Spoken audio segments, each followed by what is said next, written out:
ಚಾಡಿ ಹೇಳುವ ಮಂದಿ ಜಗದಾಗ ತುಂಬ್ಯಾರಂತ. ಬಹುಶಃ ಕುಳ್ಕೂರಾಗಿಲ್ಲ ಅಂತ ಅಂದ್ಕೊಂಡಿನ. ಚಾಡಿ ಹೇಳುವ ಮಂದಿ ಜಗದಾಗ ತುಂಬ್ಯಾರ ತಂಗಿ, ಚಾಡಿಯ ಮಾತು ಕೇಳಿ ತುಂಬಿದ ಮನೆಯನ್ನು ಒಡಿಬ್ಯಾಡ. ಎಷ್ಟು ದೊಡ್ಡ ಮಾತು ನೋಡ್ರಿ ಅವರ. ಇದು ಒಂದು ವಿಷಯ ನಮಗೆ ಗೊತ್ತಾತಂದ್ರೆ ನಮ್ಮ ಸಂಸಾರ ಎಷ್ಟು ಚಂದ ಇರ್ತದೆ, ಎಷ್ಟು ಸೊಗಸಾಗಿರ್ತದೆ, ಆನಂದವಾಗಿರ್ತದೆ.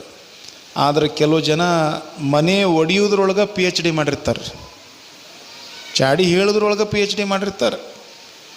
ಅಬಾಬಾಬಾಬಾ, ಅದ್ರಾಗ ಅವರಿಗೆ ಸಿಗುವಷ್ಟು ಆನಂದ ಸಿದ್ಧ ಬಸವೇಶ್ವರನ ಸನ್ನಿಧಾನಕ್ಕೆ ಬಂದು ಪ್ರಸಾದ ಮಾಡಿದರೂ ಸಿಗಂಗಿಲ್ಲ ಅವ್ರಿಗೆ.